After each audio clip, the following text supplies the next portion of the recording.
오늘 제목은 대적이 일어날 때, 이런 제목입니다. 오늘 읽은 본문 말씀 보면 1절, 2절에 대적이라고 하는 말이 두 번 나오거든요. 그래서 이 대적이 일어날 때, 이런 제목으로 같이 말씀을 나누려고 합니다. 한번 따라서 할까요? 대적이 일어날 때. 조금만 모니터를 좀 올려주시면, 볼륨을 올려주시면 고맙겠습니다. 다시 합시다. 대적이 일어날 때. 성경은 기본적으로 역사서입니다. 스토리, 이야기 책이거든요. 그래서 창세기부터 요한계시록까지 이야기가 쭉 이어서 전개가 됩니다. 하나님이 태초에 온 우주 만물을 창조하신 이야기, 아담과 하와를 만들었는데 범죄해가지고 에덴 동산에서 쫓겨난 이야기, 또 백성들이 하나님이 창조하신 사람들이 범죄해서 큰 홍수가 나고 그래서 새로운 세대가 시작된 이야기, 또 하나님께서 믿음의 조상으로 아브라함을 부르셔서 일하시고 그의 아들 이삭, 야곱, 요셉을 통해서 말씀하신 하나님, 또 다윗을 비롯한 또 솔로몬과 같은 이러한 위대한 왕들의 이야기, 또 신약으로 넘어가면 예수 그리스도에 대한 이야기, 예수님을 믿고 따랐던 제자들의 이야기, 이런 이야기들이 쭉 이어지는 것이 성경입니다. 그러다가 그런 이야기를 쭉 하다가 중간중간에 하나씩 튀어나와요. 그 이야기의 형식이 아닌 다른 내용들이, 다른 문학 형식이 나오게 됩니다.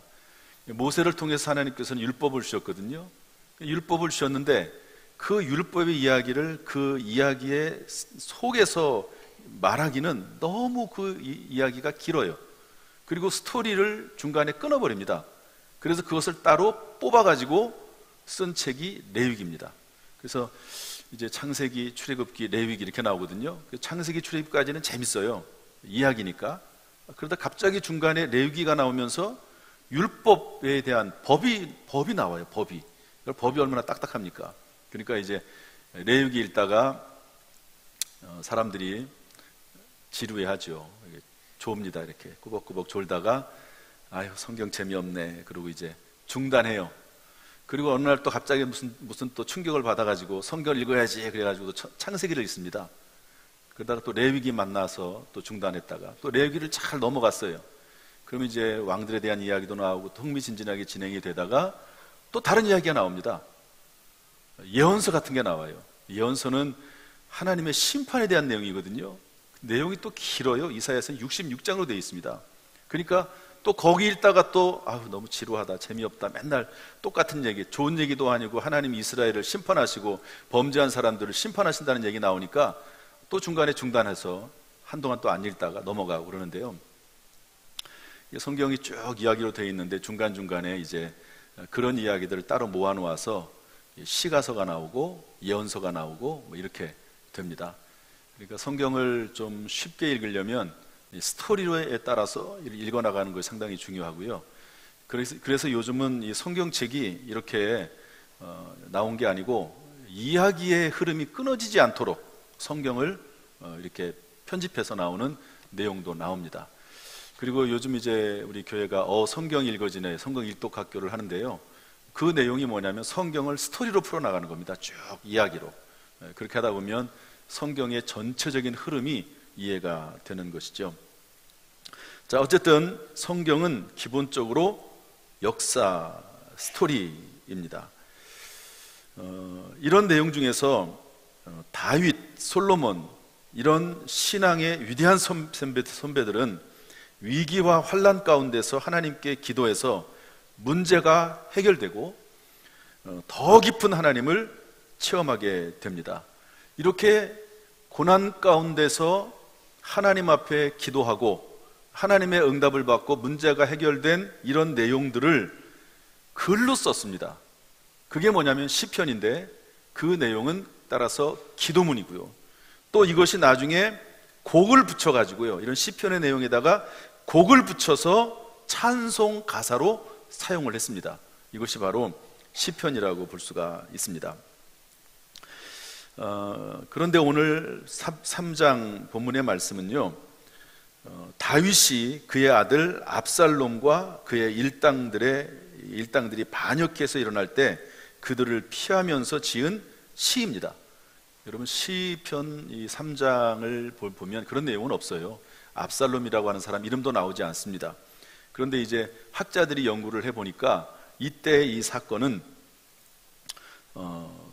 그 압살롬의 반역과도 연결되어 있다, 이렇게 본 거죠. 그래서 성서공회에서 나온 그 성경책에 보면 뭐라고 제목을 달았냐면, 다윗이 그의 아들 압살롬을 피할 때 지은 시, 이렇게 되어 있습니다.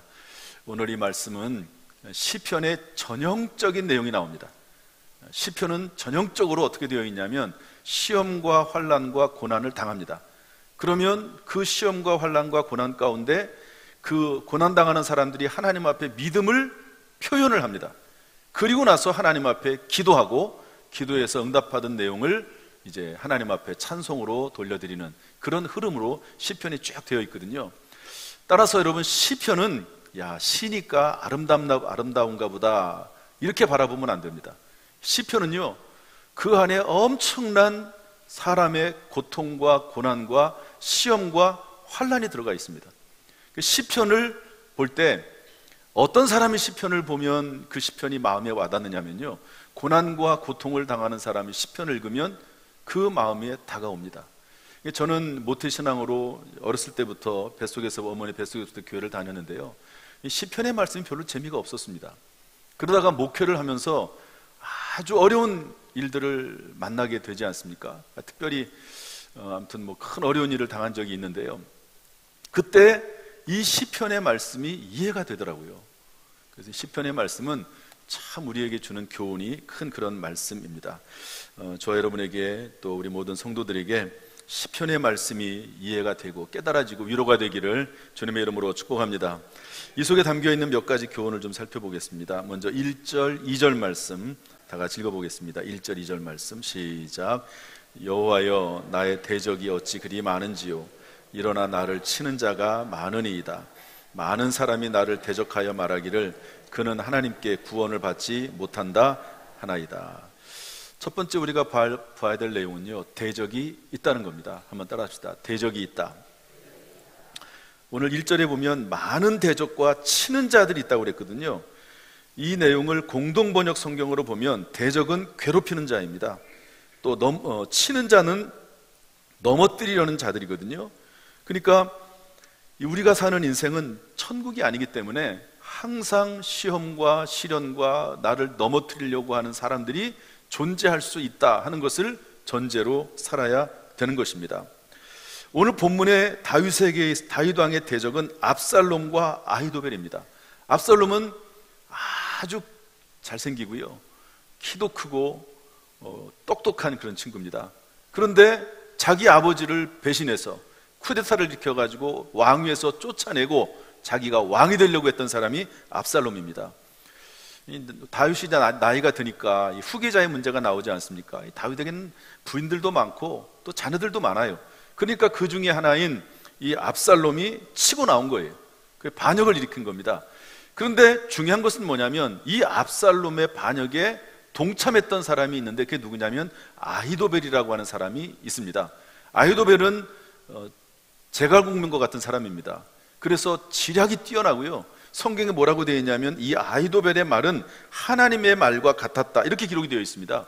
그만큼 똑똑하고 또 영감이 있고 하나님의 뜻대로 어떤가를 해나갈 줄 알았던 이런 사람인데요, 이 사람도 실수를 해가지고 다윗을 반역하는 일에 가담을 하게 됩니다. 그래서 다윗을 쫓아내게 되고, 다윗은 싸우지 않고, 여러분 아들하고 싸워서 뭐 하겠습니까? 다윗이 도망가는 장면이 오늘 본문의 말씀이거든요. 여러분, 저와 여러분에게도 이 땅은 천국이 아니기 때문에 대적이 있을 수가 있거든요. 모세에게는 고라와 같은 사람이 일어나서 모세를 대적했습니다. 예수님에게는 서기관과 바리새인들이 있어서 예수님을 끊임없이 괴롭혔고 결국에는 십자가에 못 박아 죽였습니다. 물론 이것이 하나님의 큰 섭리 가운데 되어진 일이긴 하지만 괴롭히는 사람들이 있었습니다. 사도 바울은 세계 선교를 위해서 정말로 헌신하고 충성한 사람 아닙니까? 그런데 이 사도 바울을 죽이려고 40명의 암살단이 조직이 되어서 사도 바울을 힘들게 했습니다. 이런 어려운 일들이 우리의 인생 가운데 있다는 것을 전제로 해야 됩니다. 그런데 이러한 모든 대적의 뿌리는 사람, 겉으로 드러날 때는 사람이지만 안으로는 그 뿌리가 있는데요, 베드로전서 5장 8절은 이렇게 말씀하고 있습니다. 한번 다 같이 읽어볼까요? 베드로전서 5장 8절 다 같이 시작. 근신하라, 깨어라, 너희 대적 마귀가 우는 사자같이 두루다니며 삼킬 자를 찾나니. 영적으로 악한 영 사탄 마귀가 끊임없이 이런 모든 일을 조장하고 있다는 것을 성경은 분명히 말씀을 하고 있습니다. 지난 주일날 제가 욥에 대한 이야기를 했거든요. 욥이 엄청난 고난을 당하지 않았습니까? 그런데 그 욥이 그러한 고난을 당한 배경에는 욥기서 1장 9절 말씀 보니까 사탄 마귀가 하나님에게 욥을 시험해 볼 것을 요청을 해줘요. 그래서 그것을 허락을 받고 사탄 마귀가 욥을 시험하는 장면이 나옵니다. 여러분, 모든 불행, 물론 하나님이 허락하시고 그냥 놔두시는 것도 있지만 악한 영 사탄 마귀가 모든 것을 이렇게 조장하고 다닌다는 것도 성경이 우리에게 말씀을 해주고 있습니다. 이러한 모든 대적들이 목적하는 것이 있습니다. 특별히 사탄 마귀가 목적하는 바가 있는데 그것이 2절에 나옵니다. 뭐라고 되어 있습니까? 많은 사람이 나를 대적하여 말하기를 그는 하나님께 구원을 받지 못한다, 이렇게 말한다고 하는 것이죠. 여러분, 마귀의 목적은 뭡니까? 하나님으로부터 멀어지게 하는 것입니다. 악한 영의 목적은 뭐냐? 하나님을 떠나게 만드는 것이죠. 제가 이렇게 목회를 하면서 보니까요, 성도들에게 때때로 어려운 일이 생깁니다. 그런데 그때 하나님의 백성은 하나님의 진정한 자녀는 하나님께 더 가까이 나옵니다. 하나님 앞에 찾고 하나님을 부르짖고 하나님께 기도하고 그러거든요. 그런데 어려운 일이 생겼을 때 하나님을 떠나는 사람들이 있습니다. 교회를 나오지 않다가 어느 순간 아예 하나님을 배신하고 떠나는 사람도 있습니다. 사탄이 하는 일입니다. 마귀는 하나님을 떠나게 하는 일을 하는 것이거든요. 여러분, 때때로 우리의 삶 가운데 대적이 있고 또 시험이 있다 할지라도 여러분, 시편의 말씀을 생각하면서 오히려 그러한 때에 하나님께 더 가까이 하는 저와 여러분 될 수 있기를 주님의 이름으로 축복합니다. 이렇게 대적이 일어나고 시험 환난이 있을 때 어떻게 했느냐 하는 건데요, 다윗은 이렇게 했습니다. 우리 3절부터 6절까지 한번 쭉 읽어보겠습니다. 3절부터 6절 말씀 시작. 여호와여, 주는 나의 방패시요 나의 영광이시요 나의 머리를 드시는 자니이시니이다. 내가 나의 목소리로 여호와께 부르짖으니 그의 성산에서 응답하시는도다. 내가 누워 자고 깨었으니 여호와께서 나를 붙드심이로다. 천만인이 나를 에워싸 진친다 하여도 나는 두려워하지 아니하리이다. 아멘. 여러분, 대적이 일어날 때, 시험 환난이 생길 때 가장 중요한 것은 뭐냐면요, 내 마음을 좀 정리정돈하는 겁니다. 내 마음을 다스릴 줄 알아야 되거든요. 그러기 위해서는 하나님에 대한 신앙 고백을 분명히 할 줄 알아야 됩니다. 도대체 이런 일이 왜 일어났을까? 하나님께서는 이 일을 통해서 나에게 하시고자 하시는 말씀은 무엇인가? 성경에는 이 일에 대해서 무엇라고 말씀하고 있는가? 여러분, 성경에는 수많은 사례들이 나와 있거든요. 이 속에서, 지금 현 상황 속에서 하나님이 나에게 하시는 말씀은 무엇인가 하는 것을 찾아내야 됩니다. 그리고 말씀 속에서 내 마음을 정리하고 그리고 그것을 나의 신앙으로 고백을 해야 될 필요가 있다는 것을 성경이 우리에게 알려주고 있는데요, 이런 엄청난 고난을 당했을 때 다윗은 이렇게 신앙 고백을 했습니다. 3절 말씀 보면 하나님은 나의 방패시요 나의 영광이시요 나의 머리를 드시는 분이십니다. 지금은 아들에게 쫓겨서 머리를 푹 숙이고 가지만 하나님께서는 언젠가는 반드시 나의 머리를 들게 하실 분이십니다. 4절 말씀 보면 하나님은 나의 부르짖음에 응답하십니다. 5절 말씀 보면 하나님은 누워 자고 깨어나도록 붙들어 주십니다. 여러분, 다윗 왕은 지금은 왕이 돼서 쫓겨나가는 신세가 됐지만 그 이전에 자기의 장인인 사울 왕에게 쫓겨가지고 10년 동안 죽을 고비를 엄청나게 많이 겪었습니다. 여러분, 사람이 어려운 일을 당하면 잠이 오지 않잖아요. 여러분, 그런 경험을 해본 적이 있습니까? 그런데 그런 엄청난 고난을 당하고 이 당시에 왕이 군인들을 몰고 다윗 한 사람을 쫓기 위해서 쫓아다닌다. 엄청나게 괴로운 일입니다. 그런 일을 10년 동안 당했습니다. 물론 해외 망명을 가기도 했지만 고난을 당하는 거죠. 불안하죠. 그런데 그때에도 하나님께서는 나로 하여금 누워서 자고 깨어날 수 있도록 붙들어 주셨습니다. 지금 이런 어려운 일을 만났는데 하나님께서 나를 잠잘 수 있도록 해주실 겁니다. 이런 고백을 하는 거거든요. 이게 신앙 고백입니다. 그리고 6절에서 결과적으로 1000만인이 애워싸도 두려워하지 않겠습니다라고 자기의 마음을 확실하게 정돈하는 거죠. 여러분, 지금 어떤 문제가 있습니까? 그 문제에 대해서 어떤 마음으로 지금 신앙 고백을 드리고 있습니까? 지난 주일날 욥에 대한 제가 말씀을 드렸는데요, 욥이 엄청난 고난을 당하지 않았습니까? 어느 날 그 부자가 갑자기 재산을 다 잃어버리고 자녀들은 죽고 아내는 하나님을 배신하라고 그렇게 말하고 도망가 버리고 자기의 온 몸은 병이 들어서 죽을 지경이고, 여러분, 이런 일을 만났을 때 일단 그 상황에 대해서 해석을 해야 됩니다. 해석을 하지 않으면 전진하기가 어렵습니다. 그런데 욥은 그런 엄청난 일을 당했을 때 이렇게 욥기서 1장 21절에서 말합니다. 내가 모태에서 알몸으로 나와 싸운즉 또한 알몸이 그리로 돌아가올지라. 주신 이도 여호와시오 거두신 이도 여호와시니 여호와 이름이 찬송을 받으실지니이다.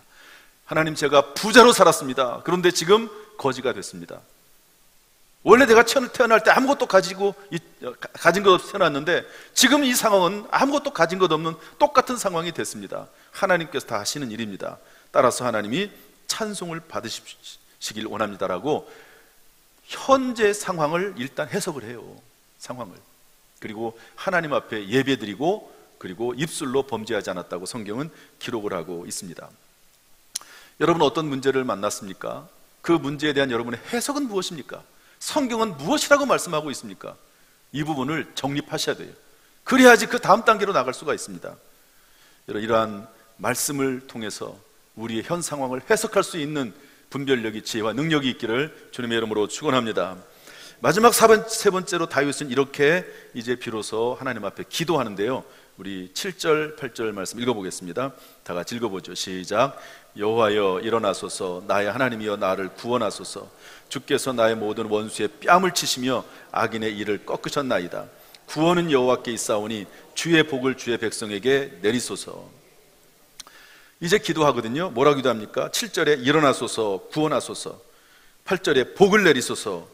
나의 원수의 뺨을 치시고 그들의 일을 꺾으시옵소서. 이렇게 하나님 앞에 아주 간단하게 기도합니다. 다시 한번 제가 강조합니다. 신앙 고백이 먼저입니다. 기도는 나중입니다. 신앙 고백과 믿음과 말씀이 없는 기도는 허공에 주먹질하는 권투 선수와 같습니다. 목적지도 모르고 달려가는 달리기 선수와 같습니다. 어떤 분들은 이제 문제가 생기면 무조건 기도해요. 무조건 하나님 앞에 요청합니다. 하나님, 이 문제를 해결해 주세요.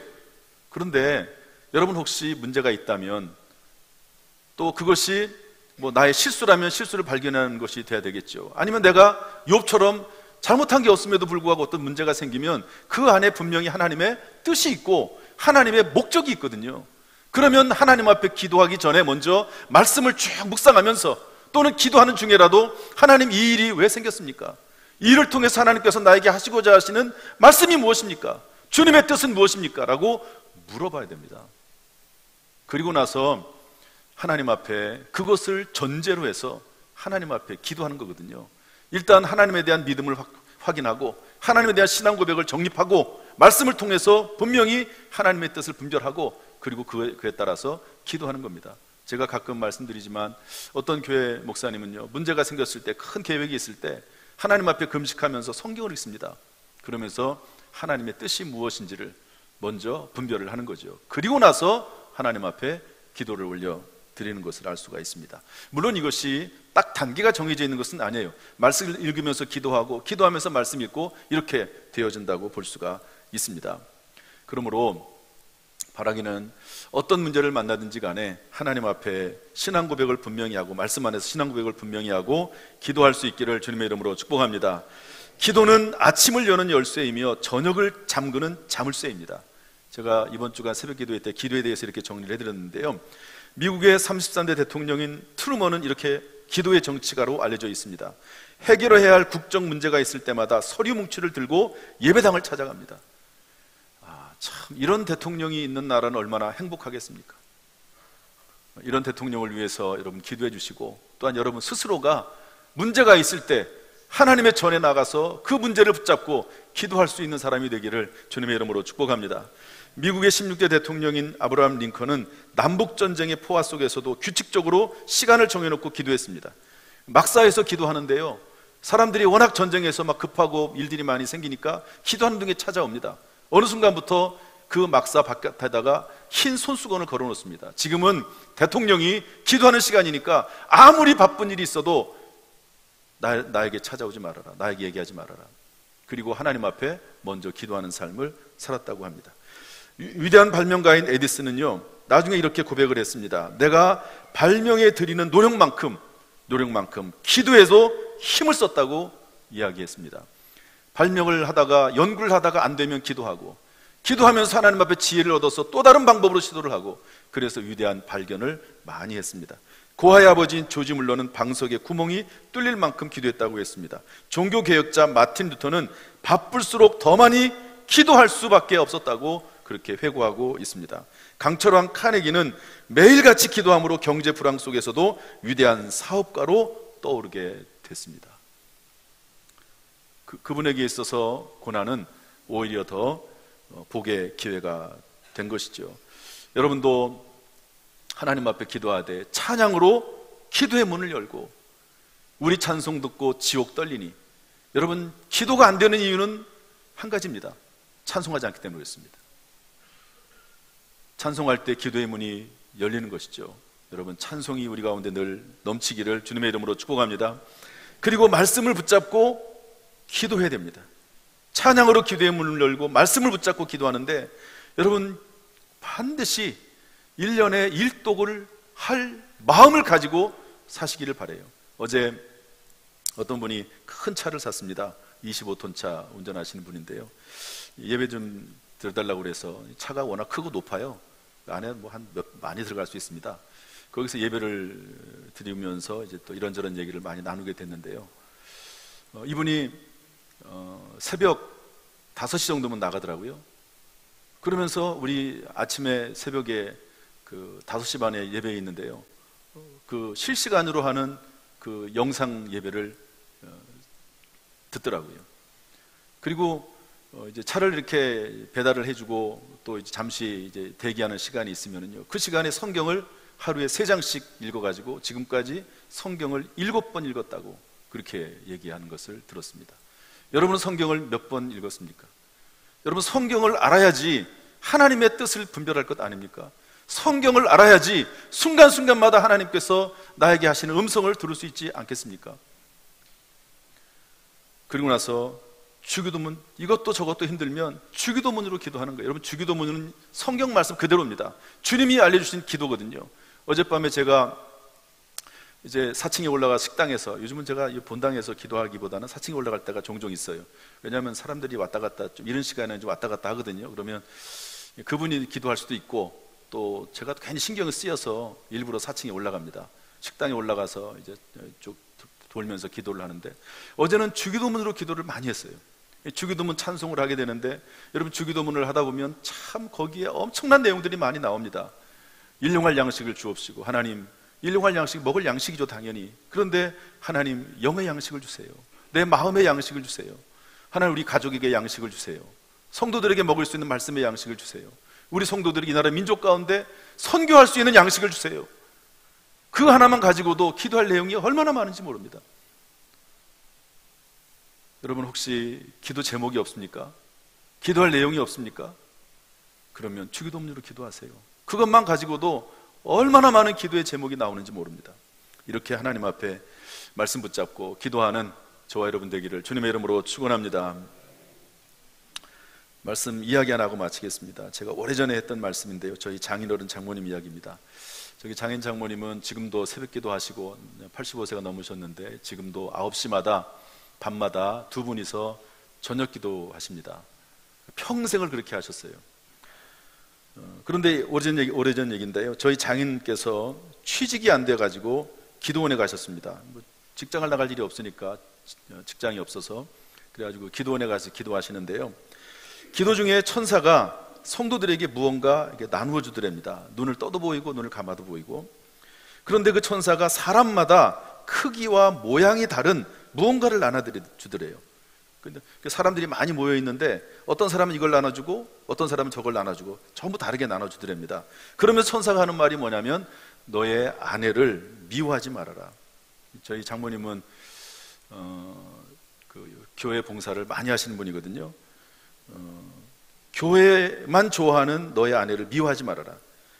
새벽 기도 나가고 시간 되면 기도하러 가고 셀 구역에서 전도해가지고 구역을 계속해서 배가시켜 나가고 또 한참 전도할 때는 거의 매년 하루에 1년에 30명씩 전도해가지고 전도왕이 되시고 이런 분이 저희 장모님인데요.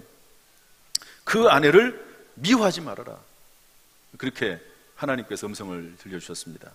그 집으로 돌아왔어요. 그리고 나서 현대하고 연결이 되어서 중동에 가서 일을 하시게 됐습니다. 중동에서 이제 열심히 그 뜨거운 곳에서 일을 하셨죠. 그래서 가족들을 생계를 유지했습니다. 이렇게 장인께서는 중동에 일하러 가셨는데 여전히 장모님은 새벽에 나가서 열심히 기도하시죠. 그런데 어느 날 하루는 기도하는데 아주 통곡이 터져 나왔습니다. 중동에서 그 뜨거운 곳에서 가족들을 먹여 살리겠다고 일하는 남편이 불쌍해서 통곡하며 눈물이 터져 나왔다고 그래요. 그러면서 그때 하나님의 음성이 들렸다고 합니다. 여러분, 대부분은 하나님의 음성은 성경을 통해서 우리에게 주어집니다. 성경 말씀을 읽다 보면 하나님의 뜻인지 하나님의 뜻이 아닌지 하나님 음성인지 분별이 되게 되어 있습니다. 여러분, 부모의 음성을 우리가 알아듣듯이 전화기의 음성을 알아듣듯이 성경 말씀을 읽으면서 하나님 음성을 들을 수가 있거든요. 그러나 어떤 경우에, 특별한 경우에 하나님께서는 직접 귀로 말씀하실 때가 있습니다. 그런데 통곡하면서 불쌍한 남편을 위해서 기도하고 있는데 하나님께서 뭐라고 말씀하시냐면 내가 너의 남편을 책임지겠다, 그렇게 말씀을 하셨어요. 그럼 나중에 이제 중동에서 일하고 돌아오셨죠. 그리고 이제 저하고도 우리 가족들하고도 얘기를 하는데요, 이런 얘기를 하시더라고요. 중동에서 일하면서 죽을 고비를 3번 넘겼다. 이분은 저희 장인어른은 큰 차를 운전하시는 분이거든요. 그런데 그런 상황에서는 죽을 수밖에 없는 상황인데 3번 그런 일이 있었는데 하나님께서 살려주셨다, 이렇게 말씀하시는 것을 들었습니다. 여러분, 하나님께서는 우리의 기도를 반드시 응답하시고 살아계신 하나님이신 줄로 믿습니다. 사랑하는 성도 여러분, 이 땅은 천국이 아닙니다. 사탄 마귀를 뿌리로 하는 많은 대적과 어려운 상황들이 있을 수 있습니다. 여러분, 그런 일을 만난다 하더라도 결코 낙심하거나 좌절하지 말고 말씀에 근거해서 분명한 신앙 고백을 가지고 하나님 앞에 기도하는 우리가 되기를 주님의 이름으로 축복합니다. 그래서 하나님의 살아계심을 체험하고 오히려 그것이 다른 사람을 살리는 간증이 될 수 있기를 주님의 이름으로 축원합니다.